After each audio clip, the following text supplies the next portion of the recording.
And I'm joined by a gentleman I've never spoken with, so this will be an interesting, good experience for both of us, I hope, at least for the Congressman.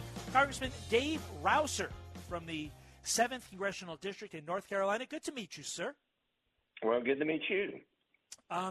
You have a very interesting response to a problem that we have seen so much over the course of the last, let's call it 7 months following the events of October 7th. And we have seen protest after protest that goes beyond your First Amendment right in our country to protest. These protests have not only become violent in many instances, which is not protected, but they have caused our once great American cities to come to a halt.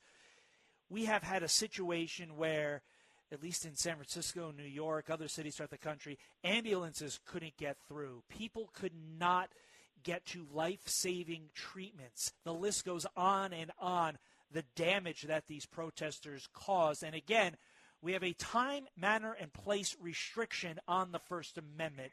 You have put forward the Safe and Open Streets Act to deal with it.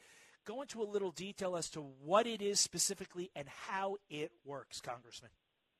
Sure. Well, first, everybody obviously has the right to protest and freedom of speech, but you don't have the right to block public roads and bridges. That obviously has severe consequences and sometimes very costly consequences in the case of ambulances trying to transport patients or emergency personnel trying to get towards or get to a disaster, fire, police call, whatever it may be. And so simply put, the Safe and Open Streets Act essentially makes it a federal crime to block these roads and bridges, again, public roads and bridges, which 99.9% around the country are. So anyhow, you can't allow this to stand. And I, quite frankly, was surprised that we did not have a statute on the books to address this, and so we're filling that gap. On the Senate side, Senator Tillis and my former House colleague Marsha Blackburn are sponsors of the Senate version of this bill, and I hope that we can get some good movement on it. This makes too much sense. And whenever I think about something that makes too much sense, I immediately go to the individuals who, cannot have a bill make too much sense because it just, hurts their sensibilities. I'm looking at the AOCs of the world, the Ilhan Omars of the world, the Rashida Tlaibs of the world, all of whom basically came out with rage in their hearts for the way that the Columbia protesters, and basically all protesters, are treated no matter what damage they may cause. So, look, you're not going to get those folks, I don't think, but is there enough bipartisan support from, I'm going to say a very controversial statement here, reasonable-minded Democrats to put this over the finish line? Well, time will tell, but certainly there's sound argument for this bill. It makes good common sense to 99.9% of all Americans out there. And when you have a bill that is of this nature that makes good sense, I think we've got a reasonable chance of getting it done. Now, each chamber has its legislative hurdles.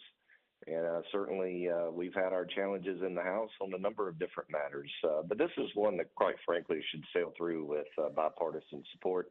We'll see what happens. But part of the legislative process is alerting Americans from all over the country what's on the table and building support for it. And, of course, we're working every day to build a good, strong list of co-sponsors for this legislation. Have you thought about renaming it the Don't Let Grandma Die in an Ambulance Stuck in Traffic because some idiot doesn't understand how the First Amendment works Act? Have you thought about that, maybe changing the title? Well, we may use that as a second version. I feel pretty bullish on our opportunity with this version of the bill, and but we're going to push it. We're going to push it hard. It's something that's desperately needed. And in fact, crime and all the things that are happening in our country now, you get more of whatever you incentivize.